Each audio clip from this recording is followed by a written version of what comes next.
बांग्लादेश में जिस प्रकार अराजकता का दृश्य देखने को मिल रहा है वो बहुत आश्चर्यजनक है।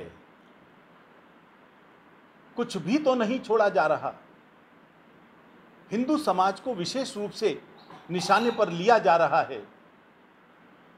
कोई भी जिला ऐसा नहीं बचा जहां हिंदुओं पर हमला ना हो रहा हो, उनकी संपत्ति न लूटी जा रही हो, मंदिर न तोड़े जा रहे हो, उनकी दुकानों पर, चाहे वो सब्जी वाले हैं, उनकी दुकानों को भी लूटा जा रहा है। आज वहां हिंदू का रहना दूभर हो गया है और ये प्रक्रिया आज की नहीं है। जिस दिन से पाकिस्तान बना है 1947, उसी दिन से हिंदुओं का दमन शुरू हो गया था, जो दमन की प्रक्रिया अब तेजी से आगे बढ़ गई है। 1947 में वहां 33% हिंदू था, जो घटकर अब केवल 8% रह गया है। कहां गया वो हिंदू?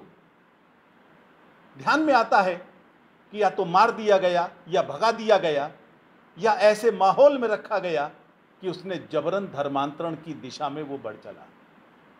और अभी जो घटनाक्रम हुआ है उसमें तो हिंदुओं पर होने वाले अत्याचार बहुत भयंकर स्थिति में आ गए हैं। महिलाओं के साथ बलात्कार हो रहे हैं, व्यक्तियों को मारकर उल्टा लटकाया जा रहा है पुलों से, और वहां की सेना, वहां की पुलिस हिंदुओं पर हो रहे इन अत्याचारों को रोकने में समर्थ नहीं है। हमारा केंद्र सरकार से निवेदन है भारत की, सख्त से सख्त कदम उठाएं जो उनकी सीमाओं में आते हैं और हिंदुओं की सुरक्षा सुनिश्चित करें। आज हिंदू वहां रह नहीं पा रहा है, उसके पास दो ही विकल्प बचे हैं, या तो वो मौत को गले लगाए या बांग्लादेश छोड़कर चला जाए। और वो भारत के अलावा कहां जाएगा? उनका स्वाभाविक तौर पर उनकी मंजिल भारत ही बनती है। बड़ी संख्या में वो भारत में आने के लिए तैयार है। केंद्र सरकार से दूसरा हमारा निवेदन है कि आप उनके ठहराने के लिए सही व्यवस्थाएं करें और विश्व हिंदू परिषद उन व्यवस्थाओं में पूरा सहयोग करने के लिए तैयार हैं। हमारा केंद्र सरकार से कोऑर्डिनेशन चल रहा है, मिलने का प्रयास चल रहा है, निरंतर वार्ताएं चल रही हैं और हमने अपनी सेवाएं केंद्र सरकार को प्रस्तुत की। सबसे बड़ा आश्चर्य यह है कि जो फिलिस्तीन के साथ संघर्ष में अगर कोई व्यक्ति मारा जाता है तो उसके ऊपर शोर मचाने वाला टुकड़े टुकड़े गैंग इंडिया अलायंस हिंदुओं पर हो रहे इन अत्याचारों पर मौन क्यों है? एक भी नेता ने हिंदुओं पर हो रहे इन अत्याचारों के विरोध में आवाज नहीं उठाई। उन सब के मुंह में दही जम गई।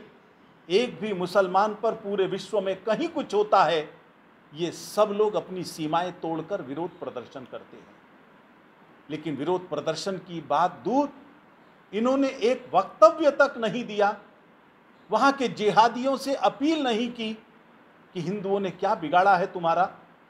यदि तुम्हारा विरोध था शेख हसीना से, वो चली गई, हिंदुओं से क्या लेना देना है। लेकिन हिंदुओं के प्रति जो नफरत है वो मौका तलाशती है और कोई भी मौका मिलने पर वो हिंदुओं पर हमला करते हैं। दूसरा आश्चर्य यह है कि भारत का टुकड़े टुकड़े गैंग और इंडिया अलायंस, ये दोनों मिलकर भारत के मुस्लिम समाज को भड़काने की कोशिश कर रहे हैं। ये कहना कि जो वहां पर हुआ है वो भारत में भी हो सकता है, इसका मतलब बड़ा साफ है।